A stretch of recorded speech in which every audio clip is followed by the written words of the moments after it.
the dream is won. No, everything is lost. We will pay the price, but we will not count the cost. We will pay the price, but we will not count the cost. When the dust has fled and victory denied,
Ladies and gentlemen, Tom Cochrane.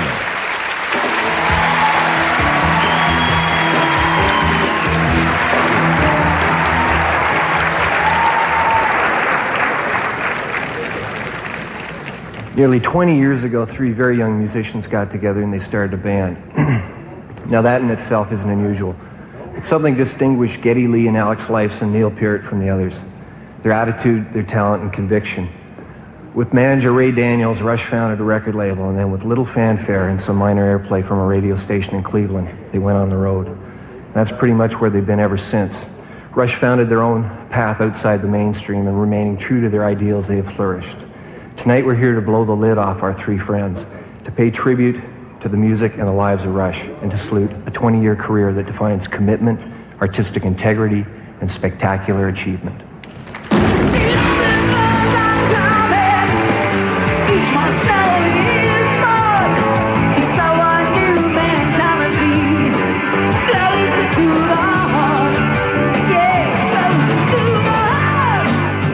Years, 19 albums, 19 tours, over 30 million records sold. All this without a top 10 pop hit, unless you count Geddy's collaboration with Bob and Doug on Great White North. The truth is, their success has been anchored by brilliant musicianship and playing live. There's something about what we are that is defined on tour. There's something about live performance that kind of made us what we are. And it's almost like we have to pay respect to that in some way.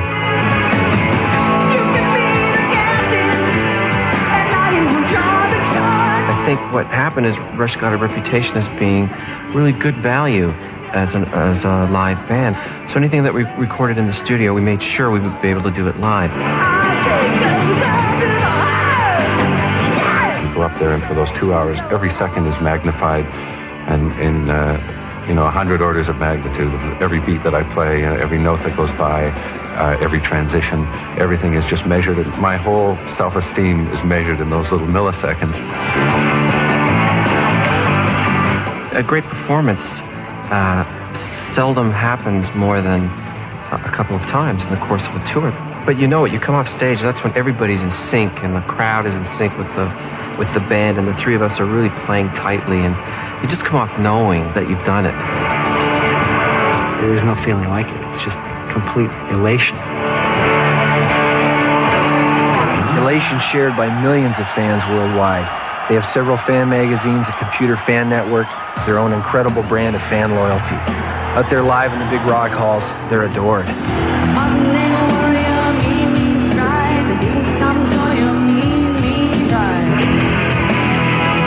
There are certain people that are in their 30s and even 40s now who have been with us through the whole ride. And our music has always been meant to be the soundtrack of our lives. And I always thought that was one of the nicest compliments when people have said to me that our music has been the soundtrack of their lives. And I'm a Neil Peart fan, Geddy Lee fan, and an Alex Lifes fan, and they have set the standard by which all bands shall follow. A lot of people, I think, they look at us as their little secret in some way. Geddy, no, he jams Neil. Got it going on, baby Joe. We do find, looking out into our audience, that we see a great number of people with thinning hair and eyeglasses, which is a sign of maturity, I guess. And then at the same time, I see a lot of people who are 16, 17, 18 years old who were not even born when we started touring the States. I grew up on Russia, the only power rock trio. Go Neil Peart. Congratulations, Rush! The fact that we've been kind of outside everything. We have a very, I think, loyal audience that's grown with us and has lived through this whole thing that we have and shared it with us. And those are the important things to us. 2 thumbs up, definitely. The Mies van der Rohe quote I've always loved is, God is in the details, so we want our audience to see God every night. Neil Peart is God. Go Rush! So the details become, proportionately pretty important, although again, the basic reality doesn't change, that we are 3 guys in a warehouse learning to play the song.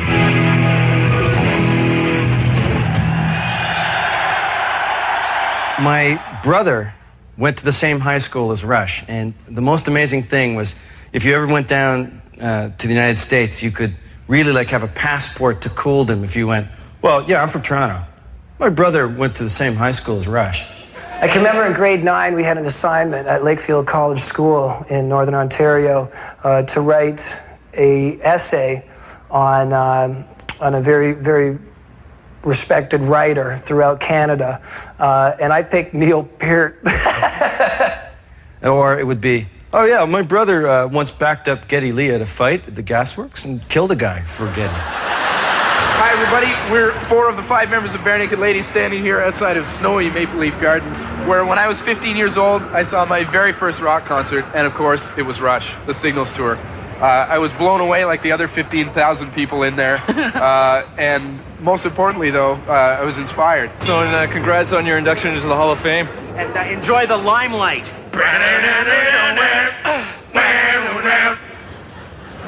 Rush rules. Here's to 20 years of Rush and 20 more. I'm very, very proud that they're Canadian. All right, Rush, you guys rule! Go out in the world and take our chances. Fate is just a weight of circumstances. That's the way that Lady Luck dances. Roll the bones. Roll the bones. As musicians, Rush enjoy universal respect and consistently appear at the top of the critics' list for their instrumental mastery. They've been nominated for 35 JUNOs. They were Canada's Group of the Decade in the 80s and were named Musicians of the Millennium by the Harvard Lampoon. Their dynamic clearly works. The dynamics between the three is quite extraordinary. There's a kind of a brotherly love. There's an instinct and intuition that works in a miraculous way. I think the way it works in Rush is that we are a democracy. A true democracy, given there are only 3 people, it makes it so much easier. The dynamic is great with 3 people because 2 against 1 isn't fair. So you can't gang up on each other. The thing is that we spend a great deal of time laughing together and we enjoy each other's company. And we have for so many years. We're still like we were when we were teenagers. I mean, I know Geddy and I have known each other since we were, I don't know, 13 or 14, I guess. And every time I look at him, I think of that same guy I went to junior high school with. Well, I'm certainly the bossiest person in the writing session, so I push everybody around. Alex really is, I mean, he probably told you that he wrote everything himself. A lot of people don't know that I do everything and that Neil and Geddy really have always worked for me. I mean, it's not surprising, but I felt sorry for them. And, you know, I do what I do because I'm that kind of a guy. He almost got arrested for going around telling everybody that he wrote all of the Beatles material, too. Alex is more spontaneous in terms of his character, so his work tends to be. Geddy is a little more methodical, and he has a great sense of melody.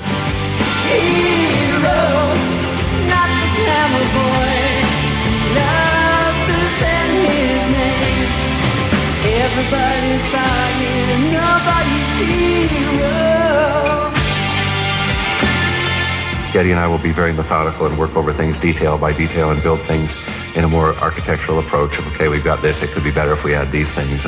And where Alex will just sit down and pick up his guitar and play something great. Neil is a very, he's a very organized writer. He has great consideration for the fact that I have to sing what he's writing.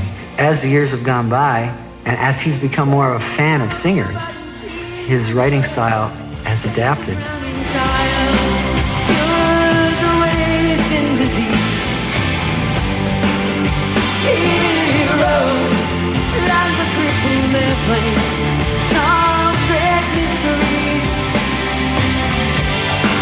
In all cases, it truly becomes the holistic idea of greater than the sum of the parts. You know, I write the lyrics, but they're improved by the other guy's input.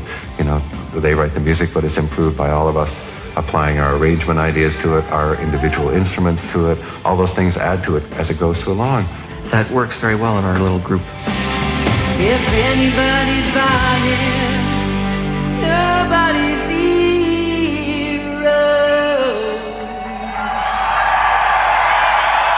Congratulations, Dad, and Geddy and Neil, for making it into the Hall of Farts. You deserve it.